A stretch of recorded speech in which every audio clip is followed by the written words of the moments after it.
Hey, welcome to Socialism for All. This file is being recorded for the February 2025 edition of Socialism for All, and it's the introduction to a collection titled Lenin on Petty-Bourgeois Revolutionism, published in Moscow, 1979. If you like this video, please click like and subscribe, and consider supporting on Patreon, or buy me a coffee at patreon.com/socialismforall, or buymeacoffee.com/socialismforall. There are links to Patreon and Buy Me a Coffee in the video description.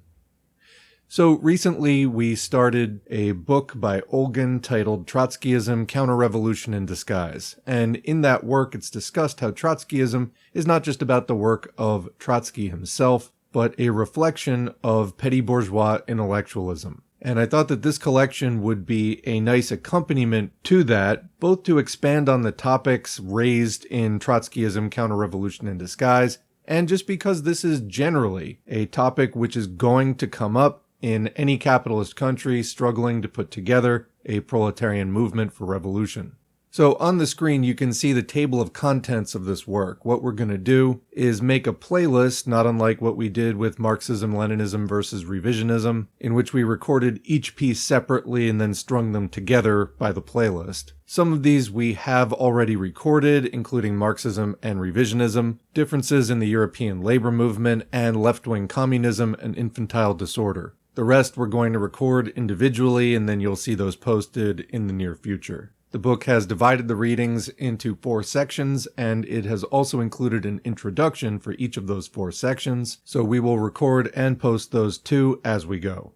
We begin with a quote from Lenin's New Times and Old Mistakes in a New Guise, 1921.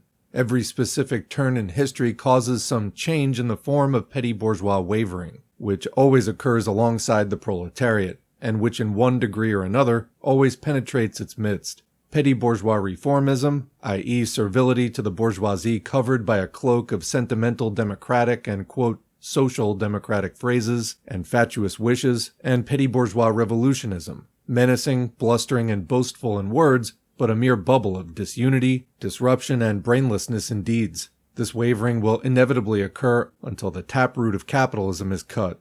And now the first introduction. When we speak about the creative character of Lenin's teaching and call Leninism the theory and practice of a revolutionary approach to reality, we are emphasizing above all Lenin's profound and undogmatic understanding of social development processes, which opens up broad opportunities for theoretical thought and practical work. Not always, however, do we fully realize Lenin's political wisdom, scientific perspicuity, and sense of purpose, and when the need arose, his ability to give battle against long-standing traditions and generally accepted dogmas. All these features were characteristic of Lenin, the leader of a political party of a new type, one who mapped out a plan for transforming backward Russia into a socialist state, and who was the first to herald a new era of social revolutions. He counterposed a truly revolutionary program of action to the dogmas of Western social democracy, opportunist ideology, and social reformism, which had a considerable influence among working-class parties in Europe and America for quite some time, particularly at the end of the 19th and the beginning of the 20th century. Lenin challenged the views of such leaders of the international workers' movement as Karl Kautsky, whose prestige as a theoretician was extremely high before the First World War, 1914 to 1918. In Lenin's works of that period, there were many quotations from Kautsky the Marxist, but, unlike Kautsky, Lenin was not shackled by the letter of a theory. He was convinced, and brilliantly proved it on many occasions, that any rigidness in matters of theory inevitably led to dogmatism, and that one could preserve a true revolutionary spirit only if one did not lose the ability to see the world in a new way without prejudice and without being burdened with a set of ready-made formulas. At the same time, Lenin fought over a period of many years, both before and after the Socialist Revolution in Russia in 1917, against ultra-revolutionism, anarchism, and left sectarianism, which represented another extreme in assessing the aims, methods, and tactics of the working-class movement, and which regarded revolution as the end in itself. Lenin was resolutely opposed to these varieties of dogmatism, both within the Bolshevik Party, which he founded in 1903, and within the international communist and workers' movement. For all their outward dissimilarity, the right and left dogmatists alike proceeded, and they still do today, from the assumption that Marxism could be applied as a blueprint mechanically, and that it could be codified. Both would single out one aspect of the movement and dwell on that alone, or would take one idea or phenomenon and turn it into a theory. The difference being that open opportunists recognize only peaceful forms of struggle for local reforms, while the left reject unconditionally such reforms and call for a revolution at all cost.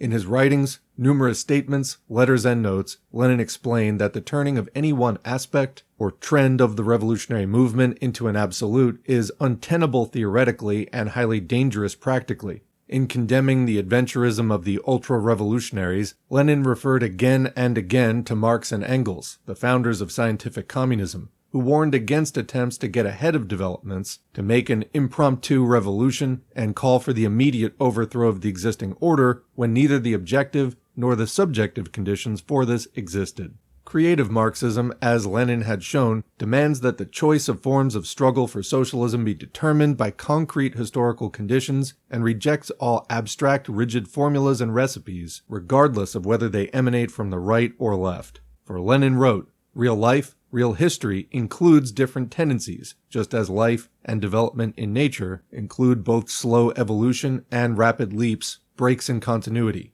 as mentioned in Differences in the European Labor Movement.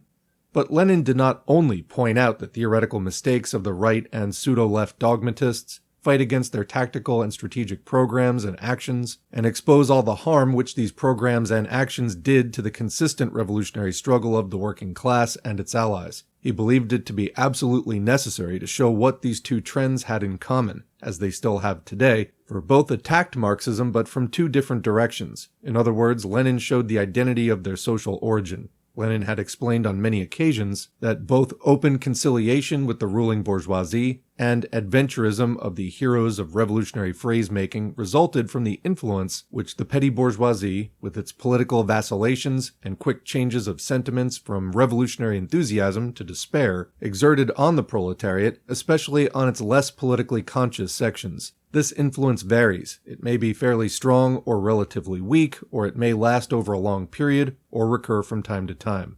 But it makes itself felt because the working class is not isolated from other classes and strata of society, including the petty bourgeoisie, members of which replenish the proletariat's ranks from time to time. Comment because the petty bourgeoisie become proletarians. Continuing, this book contains excerpts from a number of Lenin's works and statements in which he discusses the revolutionary ideas and sentiments of the ultra-leftist or pseudo-leftist trend, or as it is sometimes called, Petty-Bourgeois Revolutionism. The latter, of course, did not emerge and develop in a vacuum, but took shape under the definite, even if indirect, influence of right social reformism and revisionism. Comment, revisionism in the Marxist sense referring to bourgeois ideas entering the communist vanguard and displacing proletarian revolutionary ideas. Continuing, thus the collection opens with excerpts from Lenin's Marxism and Revisionism and Differences in the European Labor Movement, which have long become classics. This collection does not attempt to cover the entire subject. This would not be feasible for a book of this size. It has a more modest purpose, which is to present some pages from the history of Lenin's battle against the right and left dogmatists. The material is arranged chronologically. Each section is preceded by a brief introduction, and explanatory notes are provided to the text. One footnote is Lenin's own, which is duly marked. And that's the end of the first introduction. We now go into Marxism and Revisionism, which is presented in our audiobook in its entirety. If you'd just like the excerpt, we will provide the link to this collection in PDF form.